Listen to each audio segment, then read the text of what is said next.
Hello students, today we will discuss updated BLLB third semester syllabus. So without wasting any time, let's start. ये public administration political science paper third देखिए। First of all public administration, इसमें public administration से related units हैं। ये देखिए unit first में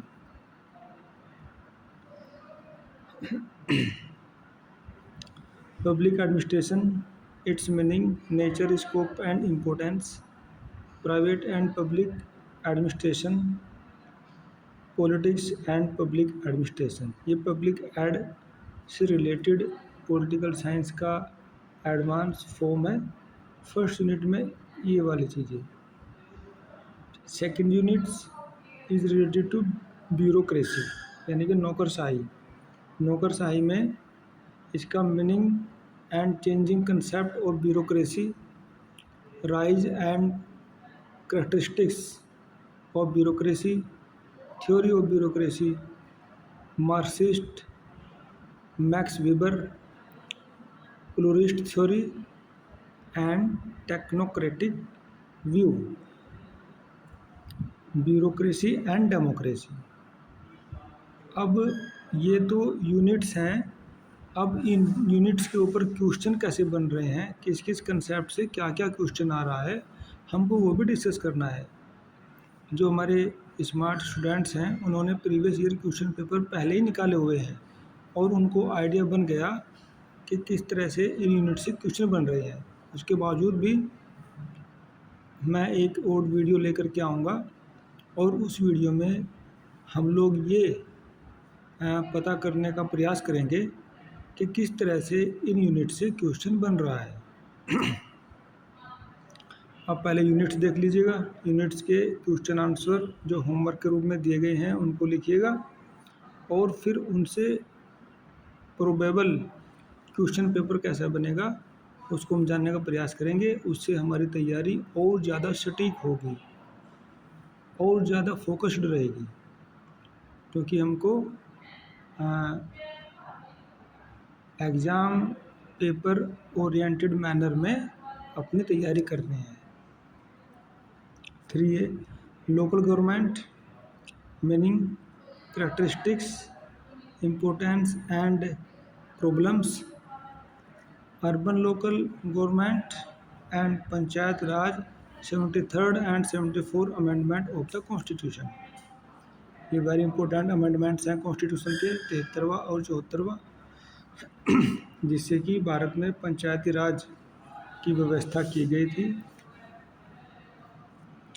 सी पे district level पे ऑर्गेनाइजेशन, एडमिनिस्ट्रेशन,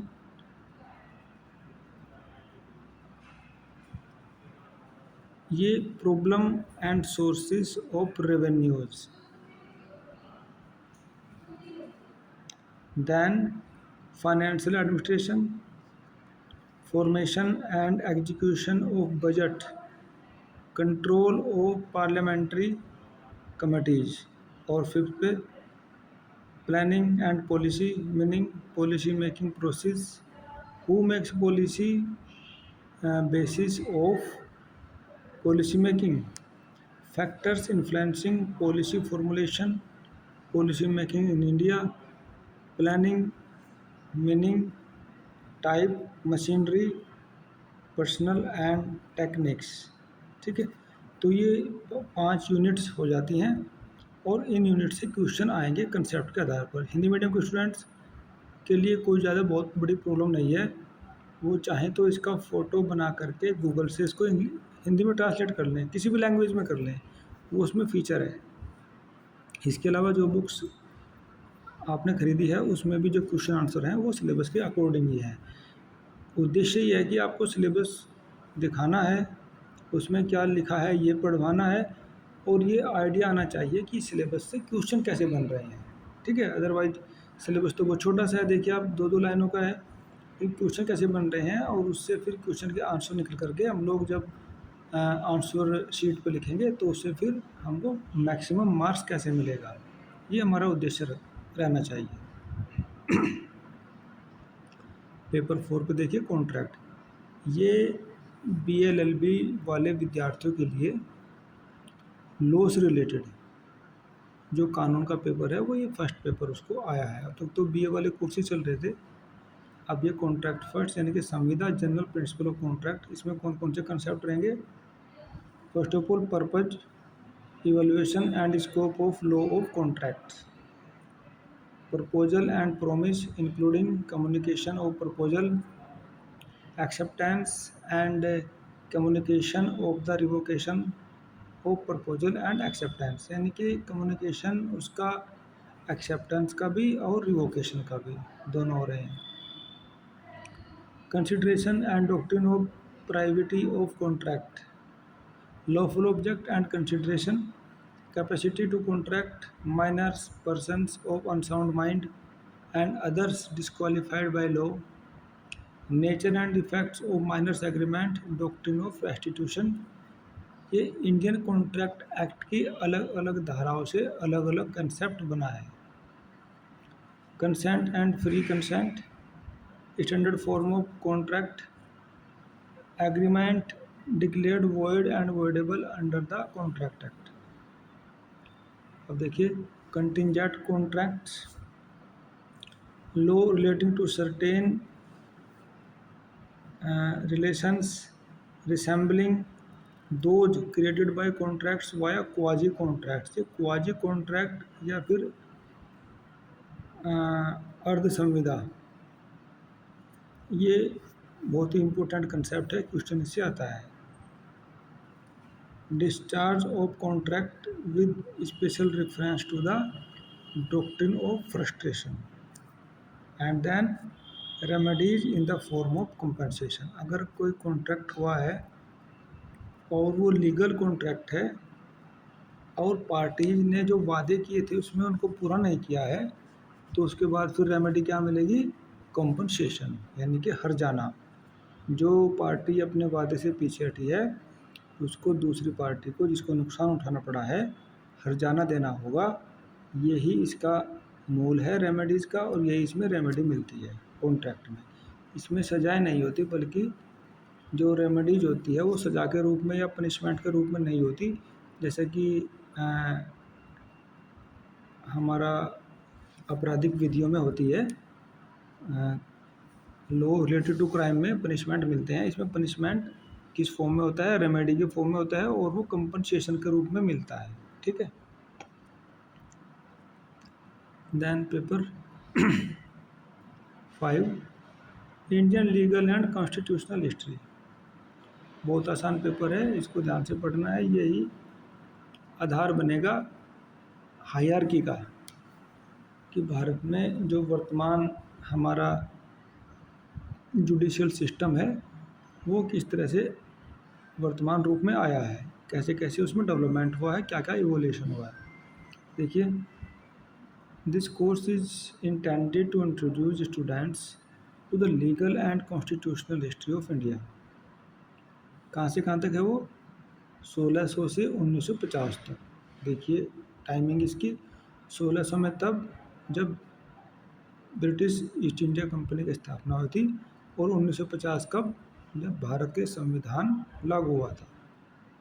तो यानी कि ब्रिटिश ईरा में जितना भी लीगल सिस्टम में बदलाव हुआ वो सब इसमें आएगा लीगल हिस्ट्री में। Emphasis will be laid on the following. Legal history में देखिए, the early charters and the administration of justice by the east India company. Company के द्वारा जो चार्टर आए थे और जो प्रशासन हुआ उसके बारे में। The mayor's courts, judicial reforms of Warren Hastings and the advent of adalat system, the regulating act, Pitt's India acts and the act of settlement, judicial reforms of Cornwallis and Lord William Bentinck, the High Courts, Privy Council, the Supreme Court of India, the Law Commissions, and codification, development of criminal law, law of contract and law of evidence in India, personal laws of Hindu and Mohammedans. तो देखिए ये hierarchy है, कैसे company के न्यायिक सुधारों ने धीरे धीरे आगे उनको बढ़ाया है, और अलग अलग समय में अलग अलग लोगों ने, अलग अलग गवर्नर जनरल्स ने उसमें कैसे उसको इवोल्व किया है, उसमें सुधार किया है, और ये अब जो प्रेजेंट फॉर्म तक पहुंचा है। ठीक है, वो सब ये इसमें है। Then second, constitutional history. Legal history दो तरह से चलेगी, एक तो जो ऊपर बताई गई है अदालतों का इतिहास, और दूसरा संविधान का इतिहास। तो संविधान के इतिहास में देखिए,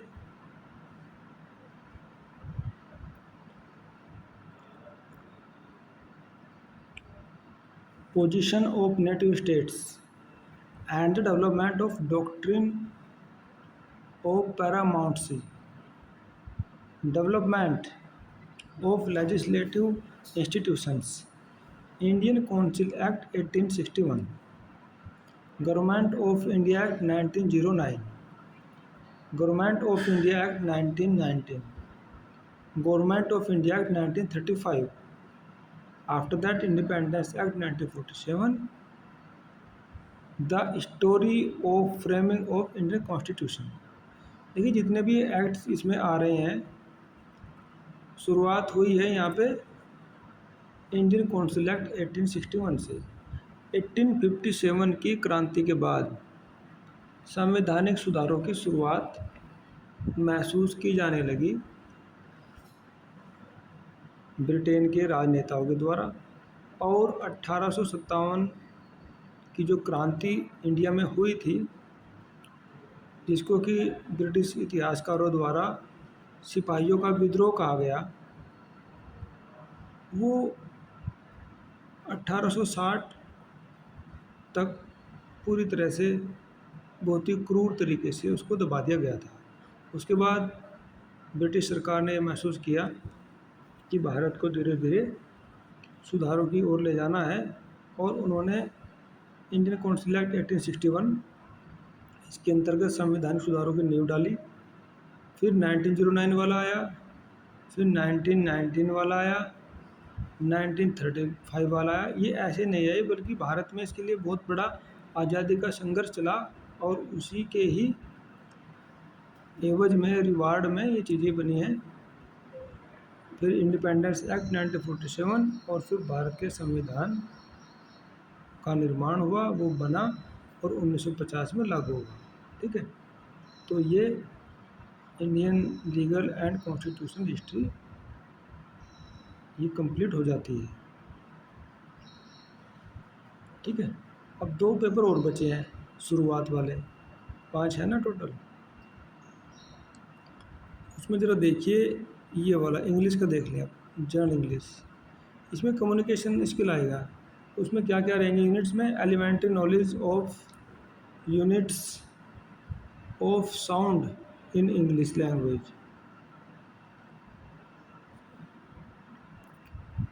then phonetics, symbols for vowels, consonants,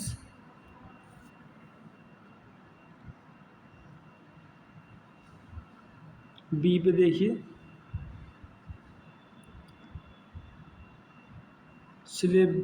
syllably, number of syllables in a word, division in the words into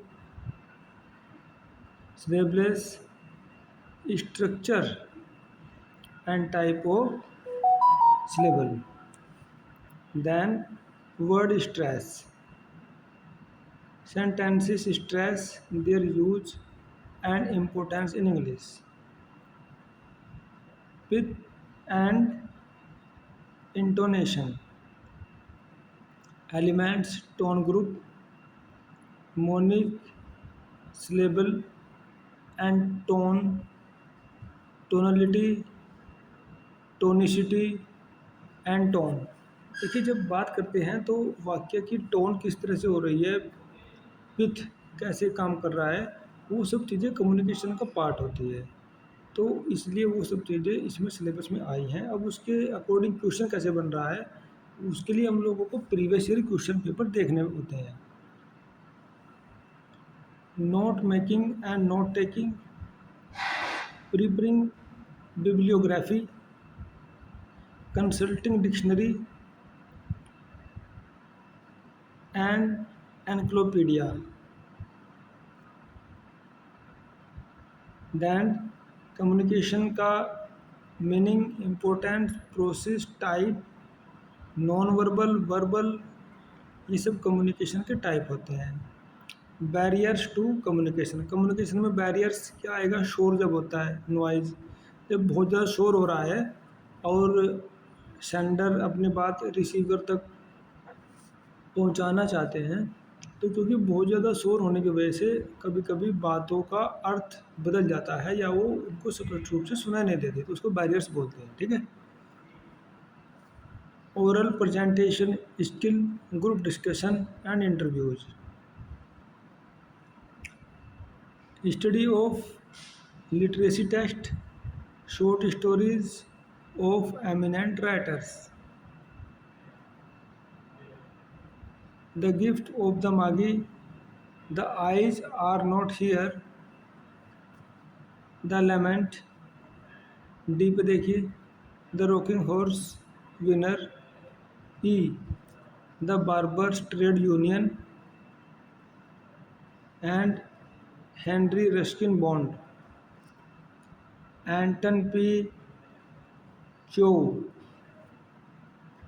and D H Lawrence. और हिंदी इंडियंस जो हैं उसमें राइटर मुल्कराज आनंद। ठीक है। तो इन सब यूनिट से मिलकर के इंग्लिश का पेपर बन जाता है। अब इनसे क्वेश्चन कैसे बन रहा है, इसके लिए प्रीवियस ईयर क्वेश्चन पेपर बहुत ज़रूरी है देखने। मैं बार बार दोहराता हूँ अपने स्टूडेंट्स को कि कोई भी कंपटीशन हो या कोई भी यूनिवर्सिटी एग्जाम हो, प्रीवियस ईयर क्वेश्चन पेपर देख कर जाना चाहिए, उनसे ही तैयारी करनी चाहिए। सबसे पहले प्रीवियस ईयर क्वेश्चन पेपर देखें, फिर सिलेबस देखें, उसके अकॉर्डिंग फिर अपनी तैयारी होनी चाहिए। अब ये हिंदी से और लॉ ऑफ मीडिया से ऑप्शनल में है, तो सभी विद्यार्थियों को इसमें लॉ एंड मीडिया पढ़ना है। ठीक है, क्योंकि ये सब्जेक्ट अपने लॉ से मिलता जुलता है। देखिए इसमें लॉ एंड मीडिया में different facets of media, concept of media, theories of communication, evolution of media, media in constitutional framework, freedom of expression in India in Indian constitution।